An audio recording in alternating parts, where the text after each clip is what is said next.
கல்யாணம் ஃபிக்ஸ் ஆயிடுச்சா? தமிழ் மேட்ரிமோனிக்கு தேங்க்ஸ் சொல்லணும். 26 வருஷத்துக்கு முன்னாடி இதே தமிழ் மேட்ரிமோனி மூலமா தான் இவ அம்மாக்கும் கல்யாணம் பண்ணேன். கல்யாணம்னாலே தமிழ் மேட்ரிமோனி தான்.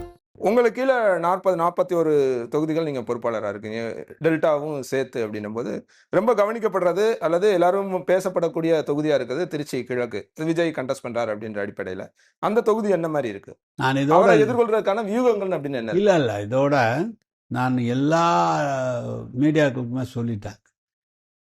திருச்சி ஒன்றுபட்ட திருச்சி மாவட்டம் 17 சட்டமன்ற தொகுதியில் கொண்டது. 17 சட்டமன்றம்.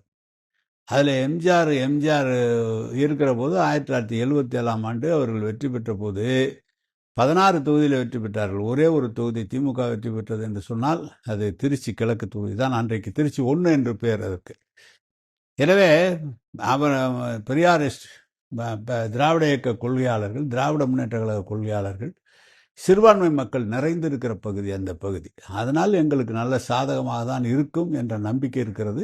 நம்பிக்கையோடு களங்காண்கிறோம். நிச்சயமாக வெற்றி பெறுவோம் என்ற நம்பிக்கையும் இருக்கிறது. இல்லை, அவரை எதிர்கொள்றதுக்குன்னு தனியாக ஏதாவது வியூகங்கள் அப்படி எதுவும் இல்லை? இல்லை, அவர் நாங்கள் இது இவர் ரொம்ப வீக்கான கேண்டிடேட்டு, இவர் இப்போ நல்ல ஸ்ட்ராங்கான கேண்டிடேட்னு இல்லை. திமுக தளபதி என்ன சொல்கிறாரோ அந்த வேலையை ஸ்ட்ராங்காக இருந்தாலும் வீக்காக இருந்தாலும் செய்யணும். அதை செய்கிறேன் நான்.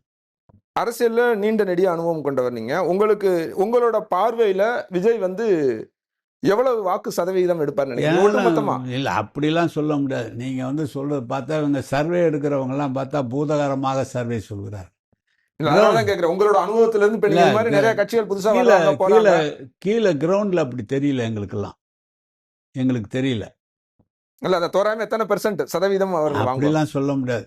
அவங்களுக்கு அவ்வளவு தூரம் அவர்களுக்கு வெற்றி பெறக்கூடிய அளவுக்கு அவர்களுக்கு பலம் இல்லை. ஆனால் பத்திரிகையாளர்களும் மீடியாக்களும் சொல்லுகிற அளவுக்கு அவர் பெரிய அந்த அளவு தாக்கம் இல்லை. இல்ல, அண்மையில் வந்த கருத்து கணிப்புகள் எல்லாமே பாத்தீங்கன்னா அவங்களுக்கு 8 10 15 20 சில இதெல்லாம் 20 அவங்க அது இருக்கலாம். அவங்க கருத்து கணிப்பு எடுக்கிறவங்க சொல்லலாம். நாங்கள் நேரடியாக வாக்கு கேட்க போகும்போது அதெல்லாம் அது மாதிரி தெரியல. அந்த அளவுக்கு வருவாங்களா அப்படிங்கிறதே எனக்கு தெரியல. கிரவுண்ட்ல அந்த மாதிரி அதோட இம்பாக்ட் இல்லை. இப்ப ரீசெண்டா தூத்துக்குடியில நகர்ப்புற பகுதிகளிலே அங்கொன்று இங்கொன்றுமாக தெரிகிறது. கிராமங்களில் முழுமையாக சுத்தமாக இல்லை. ஏன்னா இப்போ அண்மையில் தூத்துக்குடியில் ஒரு கூட்டம் நடந்தது. கிட்டத்தட்ட கரூருக்கு இணையான ஒரு பெரிய க்ரௌட் அங்கே இருந்தது. சார், நான் திருநெல்வேலி பொறுப்பு அமைச்சர். நான் கேட்டேன், அங்கே இருக்கிற சட்டமன்ற உறுப்பினர் கேட்டேன். ஆனால் அவர் பின்னால் ஒரு 600 வண்டி 2 வீலர் வந்தது. காப்பர் லீவ் பக்கத்தில் கூட்டம் போட்டுருந்தாங்க. காப்பர் லீவ் பக்கத்தில் போடும்போது 5000 பேர் உள்ளே இருக்கிறதுக்கு வாய்ப்பு இருக்குது. வெளியில் நின்னா 5-6 பேர் நிற்கலாம். அவ்வளோதான் இருக்கலாமே தவிர பெரிய கூட்டம்லாம் இல்லை அப்படின்னு தான் எனக்கு சொன்னாங்க.